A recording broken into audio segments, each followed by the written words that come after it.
Radio Sucesos 101.7 FM presenta su noticiero Sucesos con Milton Pérez y Verónica Larrea. Un periodismo libre para una democracia plena. Los hechos y las opiniones de los sucesos que marcan nuestro tiempo.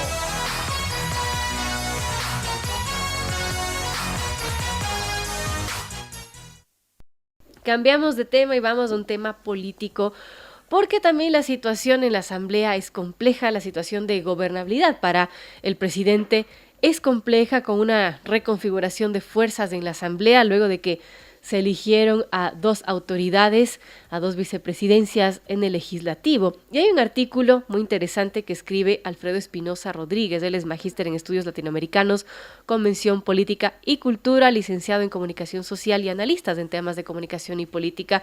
Escribe en Plan B y se titula Ingobernabilidad. ¿Tiene alguna estrategia, señor presidente? Voy a dar lectura a su introducción para conversar enseguida con Alfredo. Y es que las condiciones de gobernabilidad del régimen, su estabilidad institucional y existencia se precarizan, tambalean con una oposición legislativa que retosa en medio de radicalismos y posturas antidemocráticas. El acuerdo político entre correístas, UNES, socialcristianos, los denominados legisladores de Pachacutic Rebelde, que son cercanos a la CONAIE de Leonidas Issa, y algunos expulsados de la ID, o rebeldes de la ID, coaliga al golpismo institucional que hoy opera a plenitud en la Asamblea, pues esta mayoría controla la presidencia, las dos vicepresidencias y el Consejo de Administración Legislativa, el CAL.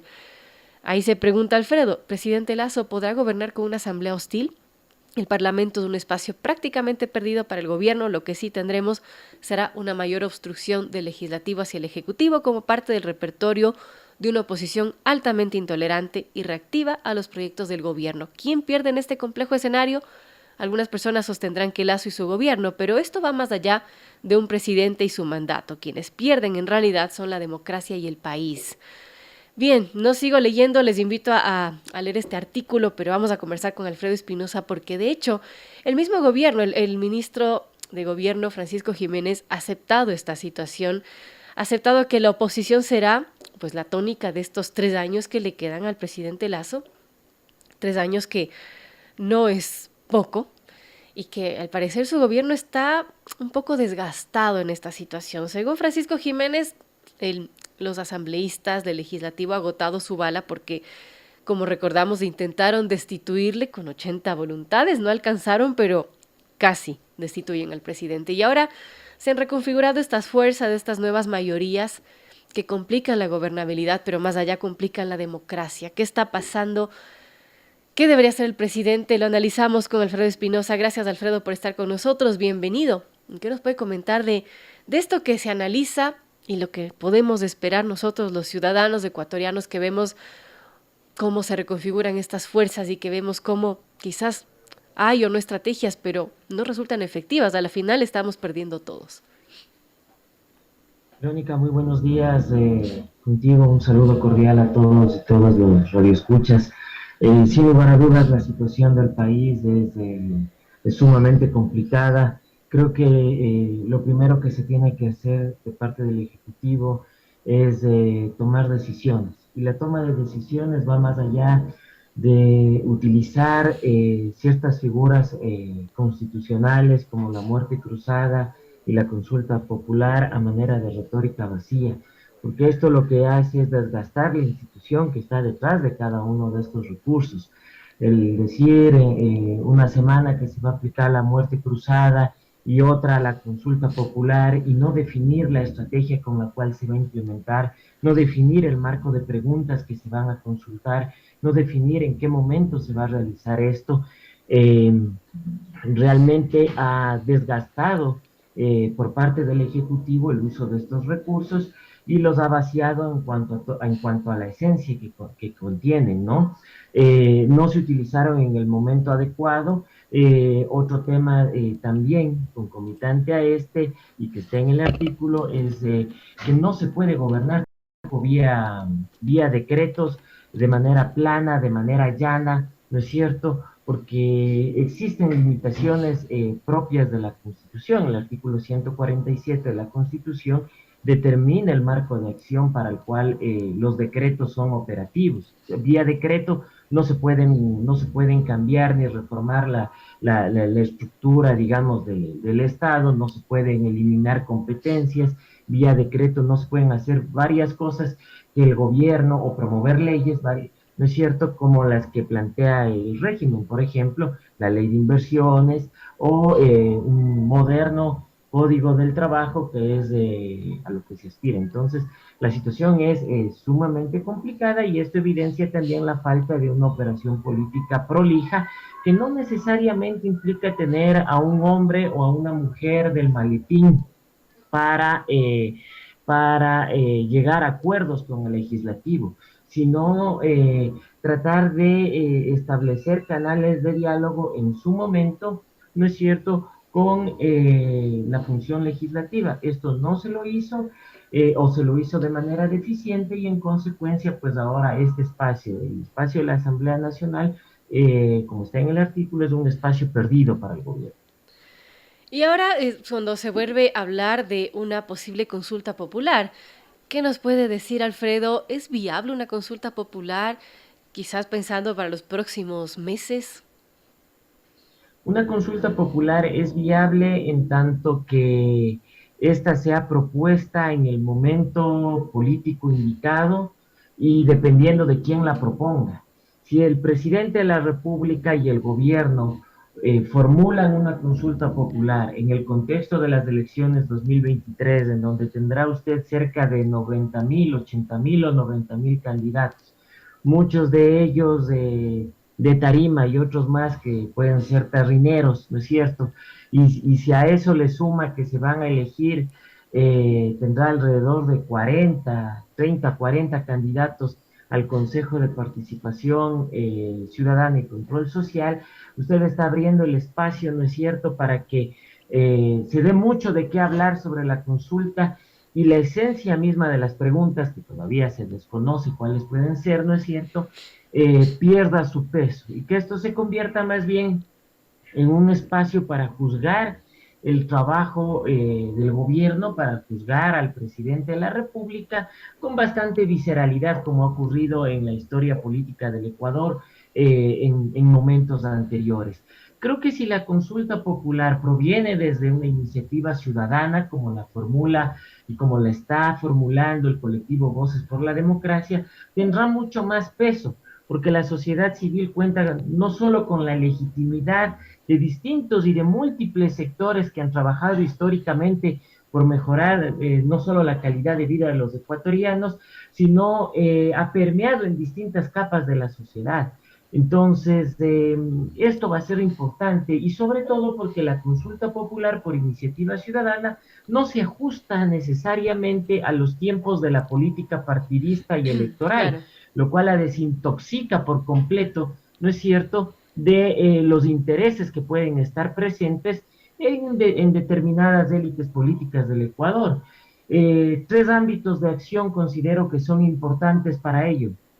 El primero, realizar una macro reforma al sistema político y de partidos, que es una de las propuestas que ha venido realizando el colectivo.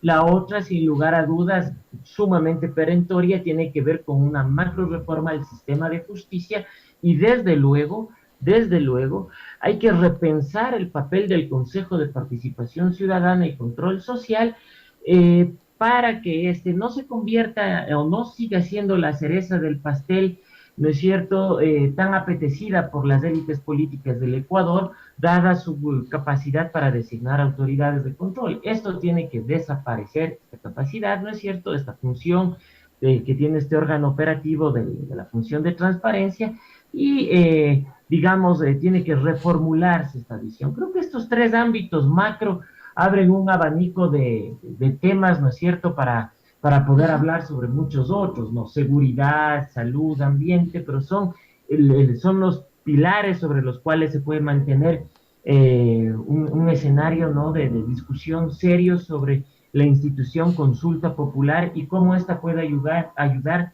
a reinstitucionalizar lo que ahora tenemos.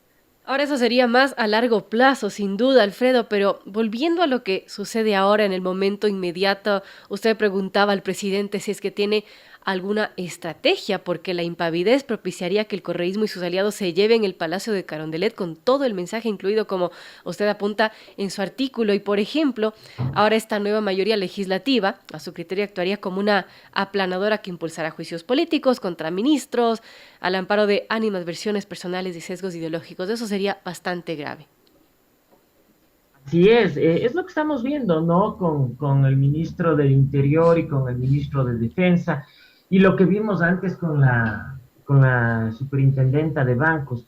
Las asambleas, ¿no es cierto? Los congresos, los espacios legislativos ecuatorianos no han sido propositivos, al menos durante los últimos 10 años han tenido un quehacer mucho más reactivo. ¿A qué me refiero con esto? A que han operado siempre o en la mayoría de los casos en animadversión con el Ejecutivo, ¿no es cierto? Siempre buscando, ¿no es cierto?, los mínimos resquicios para generar ambientes de protagonismo, ¿no es cierto?, de inestabilidad, también pensando, ¿no es cierto?, en este protagonismo cuasi electoral que da un tiempo, que da este momento político también, porque estamos en un año preelectoral.